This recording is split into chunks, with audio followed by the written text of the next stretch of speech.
I really want an adult version of the Pointe shop. Hey guys, it's Josephine from the Pointe Shop. Today I'm breaking some Pointe shoe myths. A couple of years ago I did a video on that, but today we're gonna do a refresher. Pointe shoes are made out of wood. A lot of people think that it's made out of wood because it is quite hard and it kind of smells like it. Pointe shoes are actually made out of a lot of different materials pressed together with glue, and depending on what factory these are coming from, they use different types of glue, and this is their secret sauce. Every company has a different combination that they use for their glue, so it all sounds different, it smells different, it acts different. Because there's so many different layers of material in here and they're all put together with glue, that's what makes the shoe really, really hard, but at the same time, you're still able to manipulate your feet inside the shoe because there are different layers in there. Some of the synthetic materials that are coming out in the market now use a very different type of method, but the traditional shoe is still made out of layers of different material like canvas, like cardboard, pressed together with glue.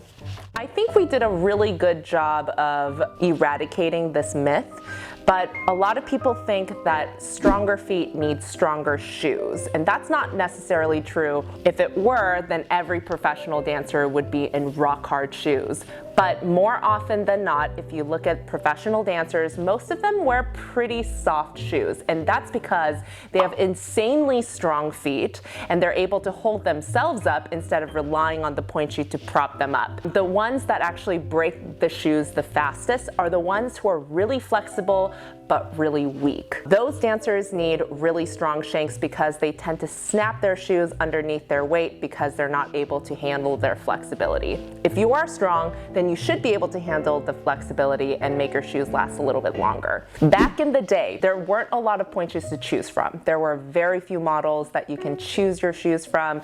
You had to basically make your foot fit into these models and shapes that don't really fit your feet. Now there are hundreds and thousands of different models and shapes and sizes, and on top of that there's a lot of different padding options available. So rather than thinking about your feet being damaged, we're thinking about how the shoe is helping you become a better dancer. The more options we have, the better we can accommodate your feet, and ultimately it should not damage your feet if you're correctly fitted. It should help you get stronger.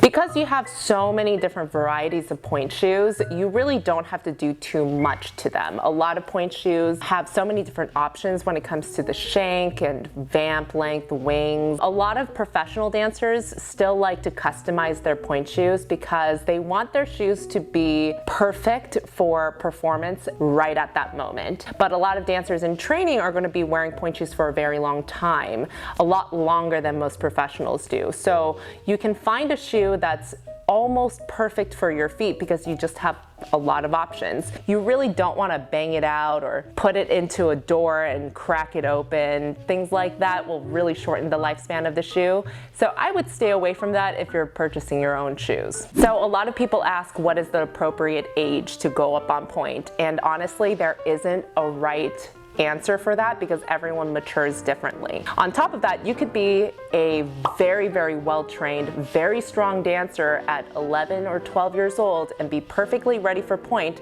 or you can be 16 years old, have been dancing for a very long time, but you're not strong enough or flexible enough. So it really just depends on the dancer individually. So instead of thinking of the age, you want to think about how much control you have over your body, how strong you are, what your alignment is, what your technique is like, how you're able to handle pointe from a mental standpoint as well.